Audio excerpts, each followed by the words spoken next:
Boom! From Jack the Rippler. The U.S. dollar will lose its world reserve currency status, and XRP will become a world reserve currency.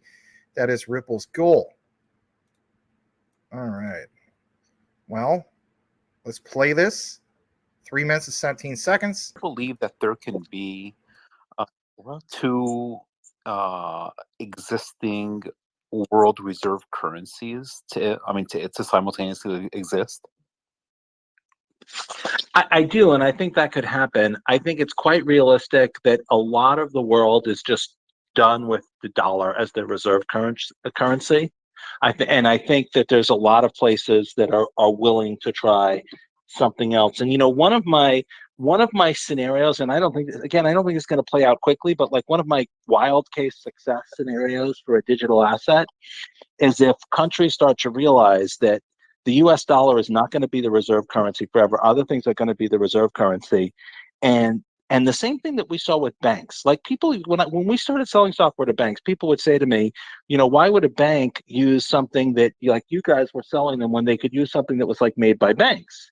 And what they didn't realize is that, only like 10 banks in the country, on the planet, are Deutsche Bank, HSBC, Credit Suisse, JP Morgan Chase, like the ones who would build a system that the entire planet would run on. For the rest of the banks, that's 6,000 smaller banks, those are their biggest, strongest competitors. Those are the entities they hate the most. They would not want to use the system built and maintained by them because it's going to be biased in favor of them, their biggest and strongest competitors. And I think the same thing could happen to nations. Like every nation would love for their currency to be the world reserve currency. That's helped the U.S., that's grown the U.S. economy, quote unquote, unfairly by leaps and bounds for decades. And every other country would be like, yeah, we'd like to have the world be the world's reserve currency. But the only countries that could possibly pull it off is the U.S. holding its position, maybe the EU, maybe Russia, maybe one or two others. But realistically, most countries know that if there's going to be a new world reserve currency that's a country's currency, it's not going to be them. And so they might actually prefer a currency that nobody can control to one that's controlled by their largest geopolitical rivals. And so that's like what I think is the biggest possible success scenario for digital assets.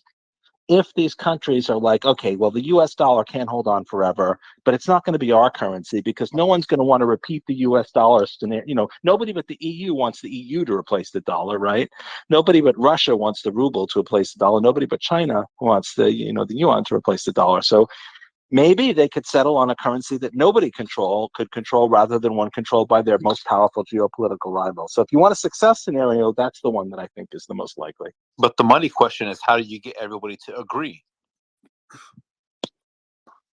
Well, I mean, they might agree if the alternative is that their geopolitical rivals force some new replacement for the dollar that's not, if they just replace, the old boss with a new boss. If the choice is no boss, if that happens to make a bunch of cryptocurrency people rich, I don't think they're going to see that as too much of a minus. That's good. It was great talking to you guys. But whatever the case be, that was interesting. That was definitely worth sharing. That was worth it.